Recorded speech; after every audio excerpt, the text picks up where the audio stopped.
New ইয়র্কে উপদেষ্টা তৌহিদ হোসেন ও ভারতের পররাষ্ট্রমন্ত্রীর বৈঠক, সম্পর্ক এগিয়ে নিতে একমত। ডক্টর ইউনূস সাথে বাইডেনের বৈঠক আজ। ভারত রাশিয়ার চাপের মাঝে বাংলাদেশকে সুখবর দিল চীন। বাংলাদেশিদের উল্টো করে ঝোলাতে চান অমিত শাহ, কড়া প্রতিবাদ জানালো ঢাকা। সাবেক এমপি পুত্রের শ্বশুর বাড়িতে মিলল 1,16,00,000 টাকা। এবং সেনাবাহিনীতে নারী সদস্যদের হিজাব পরায় নিষেধাজ্ঞা বাতিল করা হলো। এতক্ষণ শুনছিলেন সংবাদ শিরোনাম, এবার বিস্তারিত। নিউ ইয়র্কে উপদেষ্টা তৌহিদ হোসেন ও ভারতের পররাষ্ট্রমন্ত্রীর বৈঠক, সম্পর্ক এগিয়ে নিতে একমত। বাংলাদেশ ও ভারত পারস্পরিক স্বার্থ সংশ্লিষ্ট বিষয়ে সম্পর্ক এগিয়ে নিয়ে যাওয়ার ওপর একমত হয়েছে। যুক্তরাষ্ট্রের নিউ ইয়র্কে জাতিসংঘ সাধারণ পরিষদের অধিবেশনের ফাঁকে অন্তর্বর্তী সরকারের পররাষ্ট্র উপদেষ্টা মোহাম্মদ তৌহিদ হোসেনের সঙ্গে ভারতের পররাষ্ট্রমন্ত্রী এস জয়শঙ্করের বৈঠক অনুষ্ঠিত হয়েছে। আজ সকালে বাংলাদেশের পররাষ্ট্র মন্ত্রণালয় সামাজিক যোগাযোগ মাধ্যম এক্সে এ তথ্য জানিয়েছে। নিউ ইয়র্কের স্থানীয় সময় অনুযায়ী সোমবার সন্ধ্যায় তৌহিদ হোসেনের সঙ্গে এস জয়শঙ্করের বৈঠকটি অনুষ্ঠিত হয়। পররাষ্ট্র মন্ত্রণালয়ের এক্সে বলা হয়েছে, বাংলাদেশের পররাষ্ট্র উপদেষ্টা তৌহিদ হোসেন জাতিসংঘ সাধারণ পরিষদের বৈঠকের ফাঁকে ভারতের পররাষ্ট্রমন্ত্রী এস জয়শঙ্করের সঙ্গে বৈঠক করেন। এই সময় তারা পারস্পরিক স্বার্থ সংশ্লিষ্ট বিষয় নিয়ে আলোচনা করেন। গত 5 আগস্ট ছাত্র জনতার অভ্যুত্থানের মুখে প্রধানমন্ত্রীর পদ থেকে পদত্যাগ করে দেশ ছেড়ে ভারতে চলে যান শেখ হাসিনা। এরপর বাংলাদেশের রাজনৈতিক পট পরিবর্তন হয়। এ প্রেক্ষাপটে দক্ষিণ এশিয়ার দুই নিকট প্রতিবেশী দেশ বাংলাদেশ ও ভারতের সম্পর্কের মধ্যে টানাপোড়েন দেখা গেছে। সেই টানাপোড়েনের মধ্যে এই প্রথম দুই দেশের উচ্চ পর্যায়ের প্রতিনিধিদের মধ্যে প্রথম সরাসরি কোনো বৈঠক অনুষ্ঠিত হলো। ডক্টর ইউনূস সাথে বাইডেনের বৈঠক আজ। সরকারের প্রধান উপদেষ্টা ডক্টর মোহাম্মদ ইউনূস ও মার্কিন প্রেসিডেন্ট জো বাইডেনের মধ্যে দ্বিপক্ষীয় বৈঠক হতে যাচ্ছে আজ। সবকিছু ঠিক থাকলে নিউ ইয়র্কের স্থানীয় সময় মঙ্গলবার 24 সেপ্টেম্বর দুপুরে জাতিসংঘ সদর দফতরে এ বৈঠক অনুষ্ঠিত হবে বলে কূটনৈতিক সূত্রে জানা গেছে। বাংলাদেশের রাজনৈতিক পট পরিবর্তনের পর ঢাকা ওয়াশিংটন সম্পর্কে সুবাতাস বইছে। ছাত্র জনতার অভ্যুত্থানে শেখ হাসিনা সরকারের পতনের পর বাংলাদেশের সঙ্গে সম্পর্ক নতুন উচ্চতায় নিতে কাজ শুরু করেছে যুক্তরাষ্ট্র। সম্প্রতি মার্কিন একটি প্রতিনিধি দল ঢাকা ঘুরে যাওয়ার পরপরই দুই দেশের মধ্যে শীর্ষ পর্যায়ে বৈঠক হতে যাচ্ছে।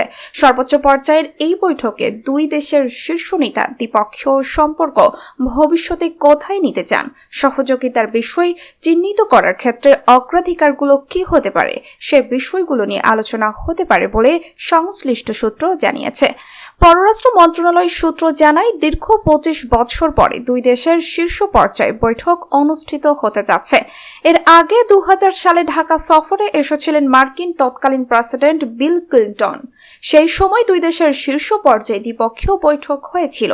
সেই সময় ক্লিন্টনের ঢাকা সফরের পেছনেও অন্যতম প্রভাবক হিসাবে কাজ করেছিলেন ডক্টর ইউনূস।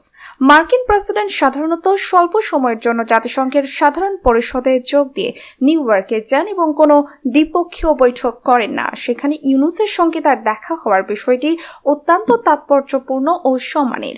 ডক্টর মোহাম্মদ ইউনূস ও জো বাইডেনের মধ্যকার বৈঠকটি দুই দেশের সম্পর্ক জোরদার এবং পুরো বিশ্ব ঢাকার প্রতি ওয়াশিংটনের সমর্থনের বার্তা পাবে বলে মনে করছেন বিশ্লেষকরা।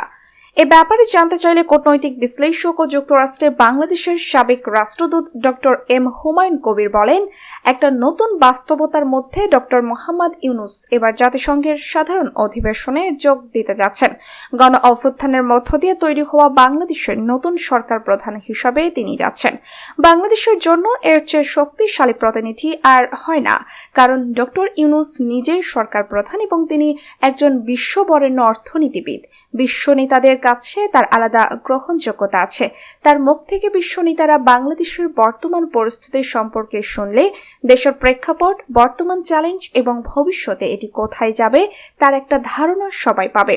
এছাড়াও তিনি আরো বলেন, জাতিসংঘের সাধারণ পরিষদের অধিবেশনের ফাঁকে বিশ্ব নেতাদের যে বৈঠক হবে সেখানে যুক্তরাষ্ট্রের প্রেসিডেন্ট জো বাইডেনের সঙ্গে বৈঠকটাই সবচেয়ে গুরুত্বপূর্ণ, কারণ নতুন বাস্তবতায় বাইডেনের সঙ্গে বৈঠক হওয়াটা জরুরি ছিল। তাদের কাছ থেকে আমরা যে বিভিন্ন সহযোগিতা পেতে পারি সে সম্ভাবনা ছাড়াও বর্তমানে আঞ্চলিকভাবে আমরা কিছু প্রতিকূলতার মুখে আছি। সেই ক্ষেত্রে আমার ধারণা বাইডেন দ্বিপাক্ষিক সম্পর্কের আলোকে এ বিষয়ে আমাদের সহায়তা করতে পারেন। সেটি যদি হয় তাহলে এটি বাংলাদেশের জন্য খুবই ইতিবাচক হবে। ভারত রাশিয়ার চাপের মাঝে বাংলাদেশকে সুখবর দিল চীন। কূটনৈতিক সম্পর্ক রয়েছে এমন স্বল্পোন্নত দেশগুলোর অর্থনৈতিক উন্নয়ন জোরদারে সহযোগিতা দিতে চায় চীন। এ লক্ষ্যে সংশ্লিষ্ট দেশগুলোর সঙ্গে দ্বিপক্ষীয় বাণিজ্য ট্যারিফ লাইনের আওতায় থাকা পণ্যগুলোকে অগ্রাধিকার ভিত্তিতে শতভাগ শুল্ক সুবিধা দেওয়ার সিদ্ধান্ত নিয়েছে দেশটির সরকার। বাংলাদেশের সঙ্গেও চীনের কূটনৈতিক সম্পর্ক বিদ্যমান, ফলে দ্বিপক্ষীয় কূটনৈতিক এই সম্পর্ক স্থাপনের দিন থেকে অর্থাৎ আগামী 1 ডিসেম্বর 2024 থেকে চীনের বাজারে বাংলাদেশও শতভাগ শুল্কমুক্ত বাজার সুবিধা পাবে। গতকাল সোমবার ঢাকায় চীনা দূতাবাস থেকে পাঠানো এক বিবৃতিতে এ তথ্য জানানো হয়েছে। বিবৃতিতে বলা হয়, সম্প্রতি চীন আফ্রিকা সহযোগিতা ফোরামের শীর্ষ সম্মেলনের উদ্বোধনী অনুষ্ঠানের চীনের প্রেসিডেন্ট সি জিনপিং স্বল্পোন্নত দেশকে শতভাগ শুল্কমুক্ত বাজার সুবিধা দেওয়ার ঘোষণা দেন। পরে প্রেসিডেন্টের ওই ঘোষণা বাস্তবায়নে চীনের স্টেট কাউন্সিলের কাস্টমস কমিশনের অফিস থেকেও এই সংক্রান্ত ঘোষণা জারি করেছে। এতে বলা হয়েছে, স্বল্পোন্নত দেশগুলোর জন্য চীনের বাজার পুরোপুরি উন্মুক্ত করে দেওয়া হচ্ছে। চীনের সঙ্গে যেসব এলডিসির কূটনৈতিক সম্পর্ক রয়েছে তারা এই বাণিজ্য সুবিধা ভোগ করতে পারবে। সেক্ষেত্রে সুবিধাভোগী এলডিসিরা ট্যারিফ লাইনের আওতাধীন সব পণ্যে 100% শুল্কমুক্ত সুবিধা পাবে। এতে আরো বলা হয়, চীনের সঙ্গে কূটনৈতিক সম্পর্কযুক্ত এলডিসি হিসাবে বাংলাদেশও এই শূন্য শুল্ক সুবিধা ভোগ করতে পারবে। উল্লেখ্য, প্রেসিডেন্ট শি জিনপিং চান চীনে বহির্বিশ্বে বাজার আরও বিস্তৃত হোক। এ লক্ষ্যে দেশগুলোকে স্বেচ্ছা এবং একতরফাভাবে বাজার সুবিধা দেবে চীন।